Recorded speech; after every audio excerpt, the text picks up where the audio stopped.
Bonjour et bienvenue dans cette nouvelle revue de presse avec Libération qui lance l'appel pour une primaire à gauche de plusieurs signatures comme l'économiste Thomas Piketty ou Daniel Cohn-Bendit. Pour une primaire serait une façon de faire face autrement à l'abstention et au Front National.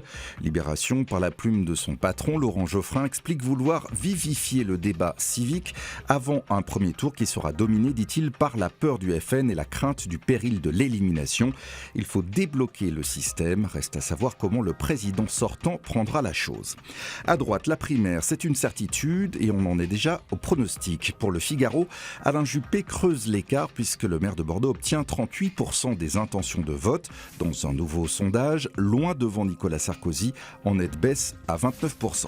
La politique qui est aussi à la une du Parisien aujourd'hui en France, avec le casse-tête Taubira qui va devoir défendre une réforme qu'elle juge inutile et néfaste. La déchéance met la majorité en ébullition, renchérit l'Humanité, qui rappelle que les parlementaires socialistes sont divisés sur le sujet.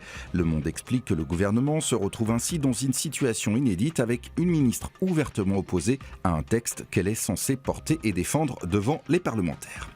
Le gouvernement qui joue aujourd'hui son va-tout sur l'emploi. Selon les Échos, Manuel Valls reçoit patronat et syndicats sur le plan de formation annoncé par le chef de l'État lors de ses vœux, mais de nombreuses questions se posent encore, notamment sur le financement.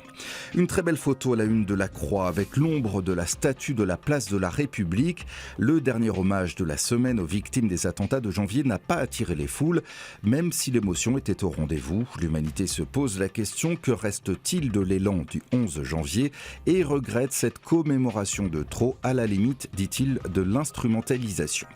Un visage que l'on retrouve dans tous les journaux ce matin, comme ici le Figaro, celui du baron de la drogue mexicain El Chapo, forcé à poser devant la presse lors de son arrestation, avec un côté hollywoodien renforcé dans Libération par les mésaventures de Sean Penn qui a pu rencontrer l'homme durant sa cavale et qui en a fait un récit surréaliste pour le magazine Rolling Stone. Du cinéma, du vrai, pour terminer avec Audrey Hepburn, habillée par André Courrèges dans le film Comment voler $1 million. C'était en 1961 et c'est ainsi que Libération a choisi de rendre hommage de la plus élégante des manières au grand couturier français.